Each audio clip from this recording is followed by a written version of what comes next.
Hello everyone! Welcome to 20%, ang programang puno ng puso para sa mga seniors at kahit hindi pa senior. At syempre, as promised, binalikan tayo ng mag-ama, Ernie and Ernest Makalalad at sasabayan tayo sa pag-inom ng ating mainit na tsaa. Let us praise the Lord and give Him thanks. So, tunay nga na nakaka-amaze ang mga naging kwentuhan natin nung nakaraang Lunes. At sabi natin kasi, hindi naman pang isang araw lang yung Father's Day. Dapat ito ay sineselebrate at ipinagdiriwang. At ilan sa mga magandang natalakay noon ay yung magandang kinaugalian na pinasa mula sa lolo, dun sa tatay, at ang tatay pinasa ngayon dun sa kanyang anak. At ang anak naman ay unti-unti na rin naman na tinitrain yung kanyang anak. At sana nga ho, lolos and lolas, we are being blessed as we celebrate our fathers. Hindi lang yung mga existing na mga tatay ngayon, yung mga araw-araw na kasama natin sa buhay natin na naninindigang maging mga tapat na tatay tulad ng seaman na si Ernie, na talagang pinanindigan niya, one and only niya ang kanyang wifey, di ba? At buong tapang na diniklara niya na wala siyang ibabayad utang sa kanyang mga anak. But anyway, magpapatuloy tayo at may tanong ako kay Ernest agad. Ernest, sino ang mas paborito mo? Kasi nung nakaraan di ba? Paborito, mommy o daddy? Siguro po yung mas close ako kay mommy kasi most of the time, siya talaga yung kasama ko when I was growing up. Ako di yung katabi niya sa pagtulog when I was growing up. So, I would say si mommy po yung mas close ako kay mommy kaysa kay daddy. So, daddy, tanggap mo naman yon. No hard feeling. Okay lang yan. Okay lang yan sa akin. Pero magandang pag-usapan ngayon, nung time kasi niya, wala pang mga Father's Day celebration.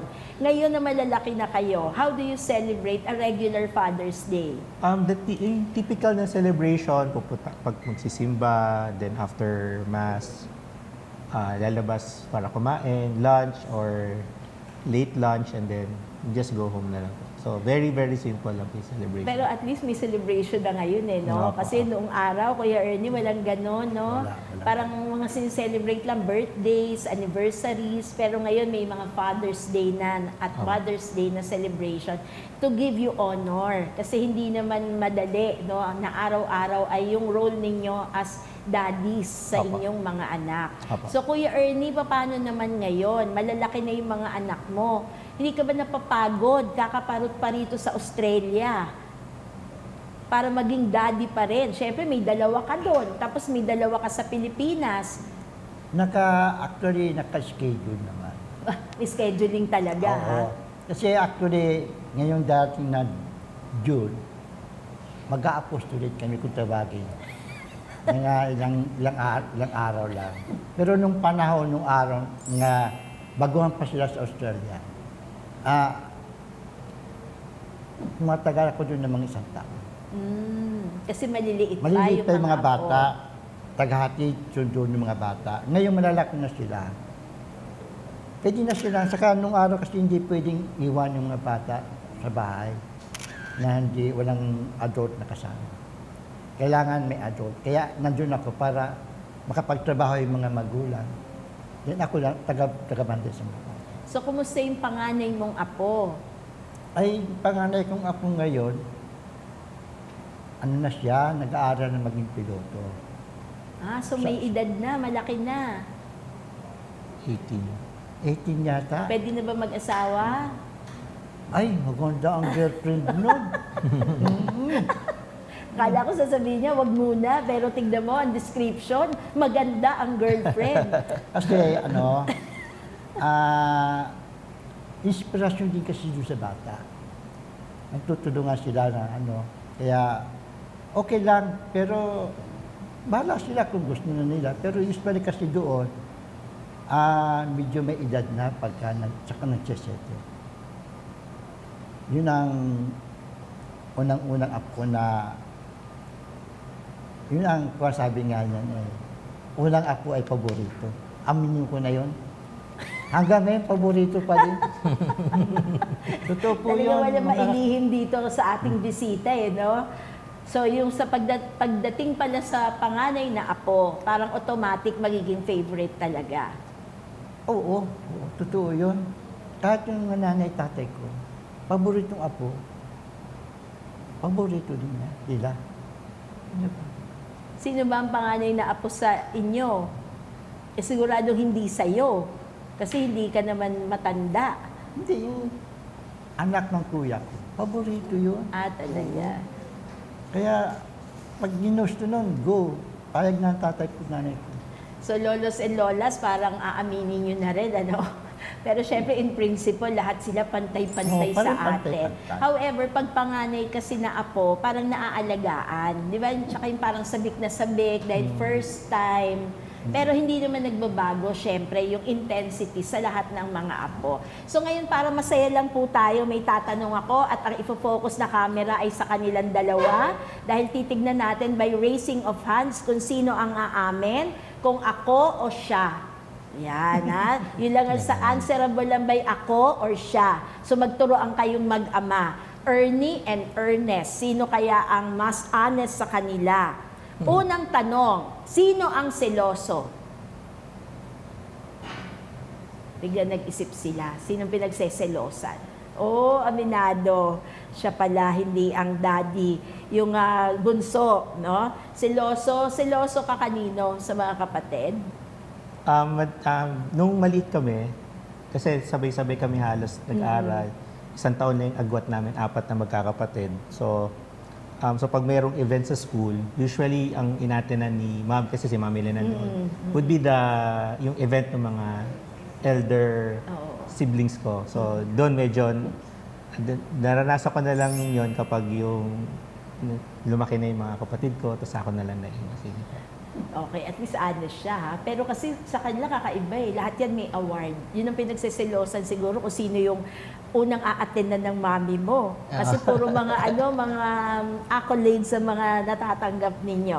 Okay, pangalawa, sino ang mas magastos? Yun ang mas maraming gagastusin eh. Pero yun ang magastos. Kasi ako, nagbibigay, hindi ko ginagastos. Wow. Galing. Good answer, good answer. Tanggap lang ako, deliver. So, So parang siya nga ang gumagastos Isa ng sa binibigay mo. Okay. Galing. Sino ang disciplinarian sa inyong dalawa? ako si disciplinarian ako. Talaga? Paano ka nagdidisiplina? Kasi, ini-apply ko yun sa tatay ko.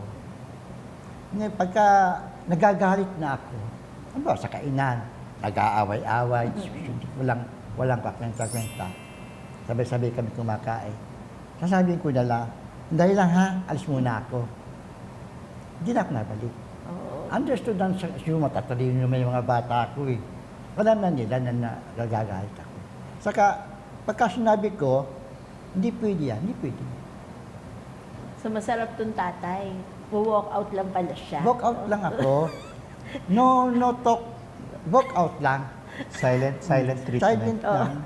So papanik na kayo no? Pag Oo. biglang tumayo na siya, naku, yan na. Opo. So okay, may bagong technique tayo natutunan, lolos and lolas. Okay. Sino ang mas loving and sweet husband to the wife? Ay, ako. Ha, talaga? Oo. Talaga karinyoso ba to? Malambing? Hindi mo ba namana yon? Naman na din, pero lower, Lower level scale. siya. lower Oo. scale. One notch lower. Okay. Ito. Sino ang mas genius sa inyong dalawa? Obvious naman. Kasi kala ko naman totoo sa Bible eh. No student is greater than the teacher. Pero aminado ang daddy mo. Oo. Ikaw talaga ang tinuro. Okay. Ito last question na. Final to. Ewan ko sino magsasabi sa kanilang dalawa ng totoo. Sino ang mas gwapo? Ako. Siyempre. Ang Siyempre, bait naman, tatay ko. ang bait naman ng anak. Talagang tinuro yung senior talaga. So nagkakatuwaan lang ho tayo, no? Pero nakakatuwa naman. Nakikita natin sa pagtuturoan, kayo gawin nyo rin sa bahay ninyo. Kasi nag-evolve yung panahon. Lumilipas ang panahon, di ba? So nakikita natin may pagkakaiba, pero may pagkakahawig. Yung mga natutunan sa atin, binibitbit. Pagka maganda, binibitbit, di ba? Worthy of emulation. Pero pag hindi maganda, automatic, hindi na. Di ba? Parang edited na talaga. So, agree ba kayong dalawa na today is a better version of yesterday? Of course. Yes. Talagang agree Oh, naman. agree ako dyan. Kasi nung araw, wala lang. Ngayon, medyo may konting bonding na yung mga fathers. Kahit na medyo may edad na, yung mga anak, medyo kakaroon ng mas magandang bonding yung mga adults. So, ano yan masasabi natin, isang blessing, isang pagpapala talaga. So, ngayon naman, i-acknowledge din po natin yung mga sa kasaysayan naman ng Pilipinas. Kasi napansin ninyo sa anak ni Kuya Ernie, 2 nasa abroad, pero 2 nanindigan maiwan sa Pilipinas. At mamaya tatanungin ko, is that by choice? Is that a career move? Kung bakit merong nasa abroad at merong naiwan dito sa Pilipinas. But for now, gusto ko rin bigyan ng honor yung mga Filipino fathers natin. Tulad ni Gavino Trono. Si Gavino Trono, hindi masyadong mga kilala ito Pero sa kanilang larangan, sila ay tinagurian bilang the father of seaweed diversity. The father of Kappa ficus farming, isang uri ng farming na sila yung nagpasimula. Kaya matatawag, ino-honor din natin sila sa araw na ito bilang mga ama ng kanilang expertise. Pangalawa, si Benjamin Almeda Sr. Baka mas tama, Benjamin Almeda Sr. The father of Filipino inventors. Siya yung nagpasimula ng food processing machine, yung meat processor, rice grinder, and coconut grater. Ibig sabihin, dahil sa kanya napagaang yung trabaho ng mga nandoon sa food industry. Gayun din naman si Gregorio Inchong Zara, the father of video conferencing. So bago pa dumating yung mga Zoom sa buhay natin, meron na palang na-imbento itong si Gregorio Inchong Zara as the father of video conferencing. So siya yung nag-imbento ng two-way video phone. So two-way yon. At meron pang isa, si Anacleto del Rosario. Siya naman ang father of Philippine Science and Laboratory. He was the one who invented the formula for producing a pure kind of alcohol from tuba in a nipa palm. So, 4 na mga magigiting na tatay, maaaring hindi sa pribadong buhay, kung hindi mga Pilipino ito na naging ama sa kanilang kani-kanyang linya. At yun ang gusto kong itanong ngayon kay Ernest. So, is it really a choice na nandito ka sa Pilipinas at dito mo ginagamit yung pinagkadalubhasaan mo? Abo, talagang gusto ko mag-serve talaga sa Pilipinas. Even though nag-aral ako sa abroad. So by choice po talaga. I So stayed here. mukhang may pagmamahal ka sa bayan natin. Opo. So parang yung asawa mo, mahal din niya yung bayan natin. Opo, definitely Sige po. na. Mag-hello ka nga, sabihin mo sa kanya. Hello. Hi, dear. Pwede mo mentionin ang pangalan niya. Hello, Rona. Siya po ang pangalan po ng asawa kay si Ronaldine Macalalan. At paano naman siya naglilingkod sa bayan natin? Currently, weather specialist siya sa DOST Pag-asa. So, she focuses on flood forecasting and hydrology. So alam niyo, lolos and lolas, binibigyan natin to ng pansin kasi yung mga ganyang expertise nawawala na sa Pilipinas. Parang mas mabilis talaga silang ma-improve yung career nila and profession pag nasa international scene. Pero ito, yung mag-asawa ay naiwan sa Pilipinas para maglingkod muna sa ating bayan. So, Kuya Ernie, wala ka bang say doon? Hindi mo ba sinasabihan sila na, pati ka mag-Australia? Kasi nandun na yung dalawa Actually, ini-encourage sila na mag-try sa abroad, sa Australia. Pero ang sabi nila, mas gusto nila dito. So, okay. Basta kung saan nila gusto, doon sila happy, okay na sa akin na dito sila sa Pilipinas. mas kailangan sila dito. Amen. Let us praise the Lord. And give Him thanks. So gusto ko ngayon na paunawa mo sa amin, Ernest, yung pagiging space scientist. Siyempre, doon pa lang sa pangalan, heavy word na yan. Pero paano ka ba napunta sa larangan na yon? Nagsimula po yan siguro nung high school ako kasi nag-high school ako sa Mapua High School. So, very scientific, technical na eskwelahan. So, from there, nahilig ako sa physics. So, that's why nag-pursue po ako ng BS Physics sa Lasal. And then, tinuloy ko po ng Masters, MS Physics sa Lasal din po. And then, yung dati kong pong professor, met a foreign professor na naghahanap po ng PhD student. So, ako po yung nirecommend to pursue that program. So, that's why napunta po ako sa Taiwan to study space science. So, nung nandun ka sa Taiwan, hindi ba culture shock? Hindi ka Culture ba shock, nahirapan? especially sa mga early years po, very, very hard. Kasi that's the first time na I was away from home. Talagang ako lang po yung... Bata ka pa nun eh. Opo, I was about siguro mga 26, mga ganun po. So, yun po yung time na first time ko nag-move out. So, ako po lahat. And then, yung first night ko talaga doon, umiyak ako talaga dahil nga it was the first time na talagang wala akong kilala doon. So, anong iniyakan mo doon? Everything po kasi it's parang 180-degree na shift sa lifestyle and then sa pamumuhay. Dahil dati, nandiyan si Mami, nandiyan yung mga kapatid ko na laging ako may kausap. Yung Tsaka girlfriend bunso ko ka kasi, bunso no? po talaga. Malaking factor yun po. na So, everybody is so supportive of you. Tapos then pagdating doon, wala akong suporta doon sa lugar na yon. Tapos wala akong kilala. So, it was really hard. But fortunately po, may mga Filipino na ako na-meet doon sa school. So, yun po yung mga naging close ko during that. And then, they made my life there very much bearable na po. Pero dun sa program na pinasok mo na yon, first time yun in-offer kasi? Hindi naman po. It was being offered by the university ever since naman po. So, siguro ako lang po yung, as far as I know, ako po yung unang Filipino na nag-take nung program na yon. Tapos na-complete mo siya. Na-complete ko na po. mo. Opo. So, nung nangyayari yon, wala ka namang regrets. Meron ka bang time na sa'yo mo, ayoko na, read na lang ako. Maraming time na. Especially kasi yung studies ko is focused on research. So, there was a year na talagang wala akong breakthrough sa buong research sa thesis ko. Talaga? So, I almost quit.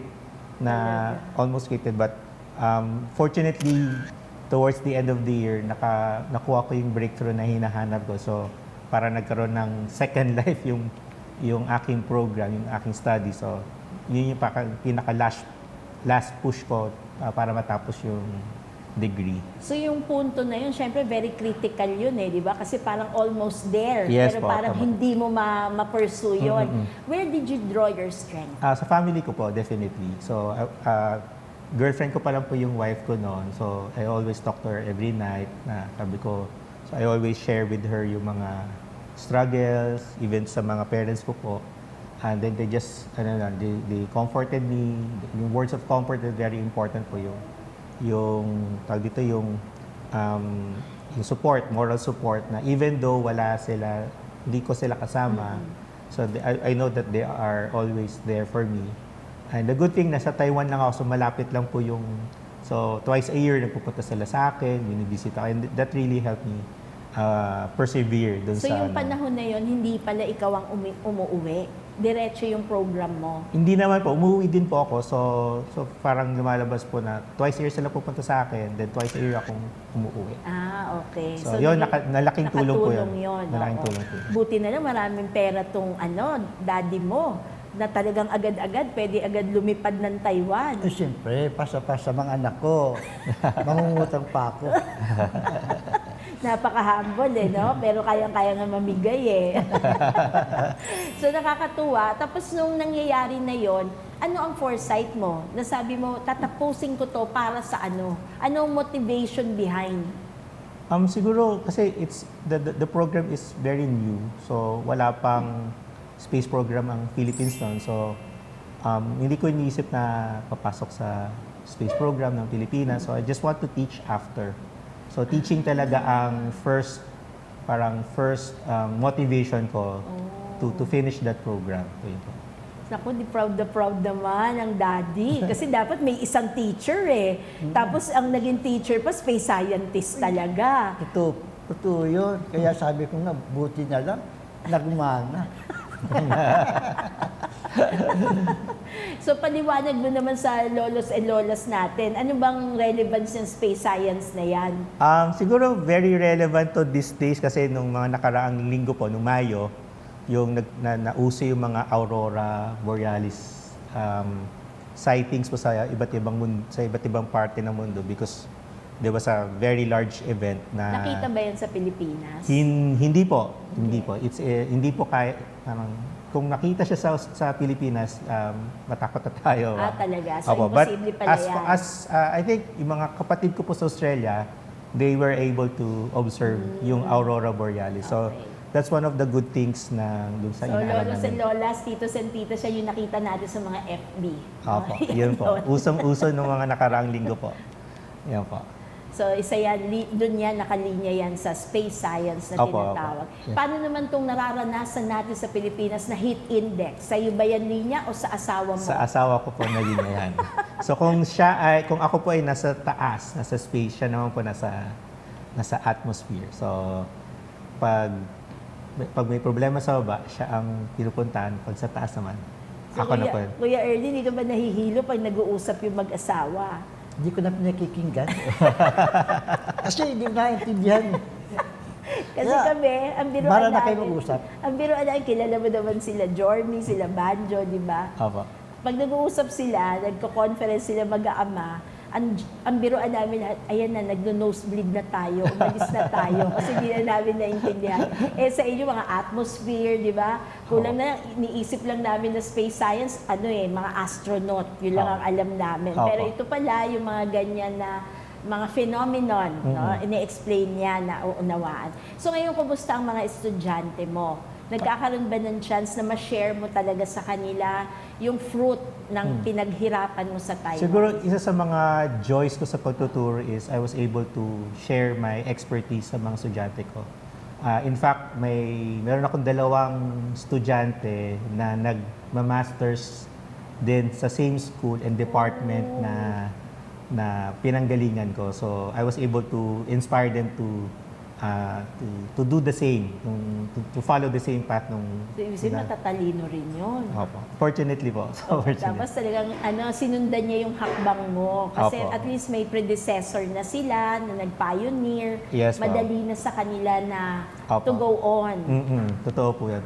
So, kaya, very, very grateful din ako na I was able to get that opportunity. Tapos, na-share ko din yung opportunity sa mga estudyante ko. So Ernest, alam ko ikaw ay isang father. Isa pa lang ang anak mo. Pero may connection ba yung pagiging father mo din sa pagtuturo? Actually, definitely po. Kasi before ako mag-PhD sa abroad, nagtuturo na din po ako sa ibang school. So, when I was reflecting on how am I as a teacher before and then after fatherhood, ibang-iba po yung Talaga? treatment sa estudyante. Parang ang tingin mo na sa estudyante, mga anak mo, so mas nagiging considerate, mas nagiging less terror. Tumatawa, sige nga. Ganun po. May revelasyon po tayo. But Kuya Ernie, paano mo ba siya i-describe nung araw as a teacher? Ay, terror. Masyadong mahigpit. Sabi ko, konting diferensya, pasa mo na, kawawa ang parents. Kaso, sabi niya, marami na akong binigay na points. Hindi pa rin umabot. Sabi ko, bagsak mo na. Ikaw wala nang magagawa. Hindi sila nagsikap. Mahigpit. Sabi ko, kawawang parents. Kasi, nung ako'y nag-aaral, nakakayaman sabihin, sa college, ang physics, naka-4 akong bagsak. Hindi pa rin ako makapasa-pasa. Hindi ko na itinuloy. Ganun lang yung Inayawan mo na talaga Inayawan yung ko na yung physics. Tignan nyo naman na ikot ng tadhana. Yun. Bigla Kaya- naging expertise niya, physics talaga. Kaya nga very proud ako kay Ernest. Kasi, biro mo, yung pinaghirapan ko, is sa kanya. Kaya, So yung description mo sa kanya na terror, yun ay noon. Noon nagtuturo Noon siya. pa, oo. Tapos yung nagbago, yung point of view mo, nung nagkaanak ka na. Mas sabi mo nga, mas naging considerate ka. Opo, opo. Pero nahuhuli mo ba yung estudyante mo pag niloloko ka lang talaga? Meron naman po, kasi ano naman eh, kasi naging estudyante din naman po ako. So, alam ko din po yung mga ganong galawan. So, mga the moves. Di ba? Opo, opo, opo. So anyway, maganda ho itong ating mga pinag-uusapan kasi naa-apply pala. Nagkakaroon pala ng dent sa buhay natin. Yung pagiging, pag nagbago na yung role mo sa buhay. Yung dating binata pa, di ba, medyo mas strict. Pero nung naging tatay na, nagkaroon na ng pusong ama na meron na siyang tunay na consideration. So ano naman Kuya Ernie, parting message, ano ang mensahe mo dito sa iyong anak na katabi? Ang masasabi ko lang kay Ernest, Nes, tuloy mo lang yan, sa likod mo ako, nakatulak. Basta kung anong problema, share mo sa amin, baka kasama makatulong. Yun na naman yun eh, kasi hindi naman lahat ng problema eh kaya mo. At least may share din kayo in the future. Na, ano. Basta, yun na naman yun eh. Sharing lang yan ng problems para gumaan. Kasi pagka sinulo mo yan, eh, nahirapan ka. Kawawa naman kami. Di ba? Ang sarap naman pakinggan itong mag-ama na ito, no? Para akala mo bata pa si Ernest na kausap niya, eh, no? Pero ang tatay ay tatay, mananatiling tatay hanggang sa wakas ng panahon. And Ernest, for your parting message naman for your dad. Siguro Dad, salamat dun sa lahat ng suporta. Kasi hanggang ngayon, you're supporting us, especially yung support nyo ni Mami kay Lily, sa anak namin na alam ko mahirap pag-drive, so ikaw yung hatid sundo sa anak ko na hindi ko kaya magawa because of the work. So, salamat sa patuloy na suporta at sa mga magiging supporter pa in the future. No So, problem. Maraming salamat. Kung araw-araw ba naman, ganyan talaga yung mga naririnig natin, sigurado ko na ang mga lolos, mga titos na nanonood sa atin, kasamang tumataba ang inyong mga puso. Kaya huwag tayong matapos sa mga salitang salamat lang. Kung hindi araw-araw, iparamdam natin na ipinagdiriwang natin. We are celebrating even the sorrows and even the joys of life. Kasi bahagi yon, magkakasama tayo sa hirap at ginhawa. So huwag kayong aalis kasi pakikita naman natin yung anggulo ni Ernest bilang daddy. Let us praise the Lord. And give Him thanks. At tulad ng aking ipinangako, magkasama na ngayon, no, yung daddy at yung daughter.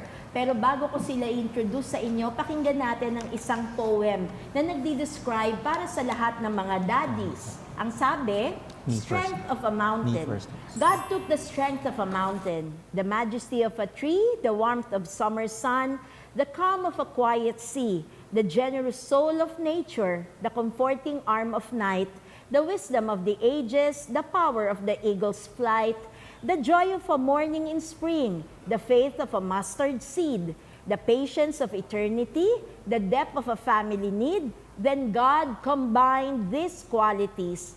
When there was nothing more to add, He knew His masterpiece was complete. And so, He called it Dad. So Ernest, ikaw ang daddy of the hour natin ngayon. At katabi mo, introduce us to your daughter. This is Emilia Rose Makalalad, but you can call her Leah or Lily. Hi, Lily. Hi. So how old are you? 7. And what grade are you in? Grade 1. Oh, grade 1. So mukhang intelligent din ang anak ni Ernest. Nagmana kay Ernest at sa mommy. So, I think you have a gift for your dad. Did you bring something for your dad? Yes. I heard you are the one who drew this. Yes. Okay, what is it? You describe it to us before you give it to your dad. A card. It's a card. It's a card, okay? So you were the one who drew that? Yeah. And what is it? It's a flower? Yes. Is it a flower? A rose. And you have a message for your dad? What do you want to tell your dad? I love you. I love you too, Lily. Very Is that- sweet naman si Lily. So may message ba? Okay, ma'am. Happy Father's Day. Would you like to show it to our lolos and lolas? Nakatama. You present it to them? Wow! So lolos and lolas, titos and titas, yan yung mga artwork ng mga apo-apo natin, no? At yung mga anak natin nung maliit pa na talaga namang worthy na ikwadro. Pang museum talaga yan. Yes. Kasi hindi na yan kayang ulitin pa. Tama po. So Ernest, only daughter mo. So ano ba ang prayer mo for your daughter? Prayer ko po every night, no, is to be a good girl, very respectful, and humble sa lahat ng bagay. So pagka totoo ba yung kwento na pag daddy ka na, lahat ng pagod mawawala pag makita mo na yung Ay, anak totoo mo? po yan. Especially, yung work po kasi namin very far from our house. So, pag umuwi kami, isa sa una namin hinahanap, si Lily. And then, isang hug lang ni Lily. Tanggal lahat Lahat ng pagod. pagod po. So spoiled ka ba? Spoiler ka ba? Siguro sakto lang. There were times na talagang very strict. But meron kaming, di ba, meron tayong tradition. Ano yung tradition natin? What is your A tradition? date on Valentine's Day. Wow! The two of you? Yes. Or with mommy? Two of us. Oh, Mommy that's all. stay house Oh, so where do you go and what do you do? to a mall. Oh, and then? We buy stuff. Oh, like what? Like what? Whatever you want, daddy will buy? Yes, but only in the budget. Oh, within the budget. Ang galing naman. So may ceiling pala ha. May ceiling. Hindi anything you want. Hindi. So ang ganda naman. So lolos and lolas, nakikita natin no, yung kanilang may bagong tradition sila ha. Maganda yan, pauso din natin. Kasi pagka malaki na si Lily, may iba na siyang ka-Valentine. When I'm 18. Oo, naku, naintindihan pala niya ako. So pagdating niya upon reaching 18, iba na yung Valentine niya, di ba? So anyway, Ernest, ito sabi talaga to na matatanda. Sabing ganon, para makonsider ka na mabuting ama, dapat mabuti ka munang asawa. So do you have any message for your wife? Para sa wife ko, si Rona, dear ang tawagan ko kasi namin. So dear, salamat sa lahat ng suporta, sa pag-aalaga kay Lily when she's sick. So sa lahat ng moral support sa mga hangarin natin sa buhay, hangarin ko career-wise. Thank you for all the support and love. And support and love din para sa anak natin si Lily. So, I'm very happy for your family, Ernest, kasi nakita kita paano ka lumaki. At nakita ko rin kung paano ang Diyos gumalaw sa buhay mo at ng asawa mo. At mahal ng Diyos ang iyong anak, kaya bibigyan kayo ng mahabang buhay hanggang ma-reach pa niya at makita niyo pa yung mga dreams. Kung paano mo naabot ang mga dreams mo at na-enjoy ni Ernie, ng daddy mo, at Apa. natagpuan niya yung nakita pa niya, di ba? Yung realization of all those dreams. Ganon din sana ang mangyari sa inyo ni Rona na maabot din yung dreams ninyo for Lily. Thank you So, ngayon hindi tayo maghihiwa-hiwalay na hindi tayo nagdasal. But this time, ang magdadasal na sila ng mag-ama, si Ernest and si Lily. Name the Father. Father, the Son, Holy Spirit. Build me a son whose heart will be clear, whose goal will be high. A son who will master himself before he seeks to master other men. One who will reach into the future, yet never forget the past. And after all these things are his, give him humility, so that he may always remember the simplicity of true greatness, the open mind of true strength. Then I, his father, will dare whisper, I have not lived in vain. Amen. The Father, the Son, and the Holy Spirit. Amen. Maraming salamat kay Ernie, kay Ernest, at kay Lily Makalalad. At syempre, binabati namin at binibigay namin ng blessing of peace to all daddies, to all grandfathers. Lahat sa inyo, andyan ang Panginoon, and may you remain humble in your life. Let us praise the Lord. And give Him thanks. Bye-bye.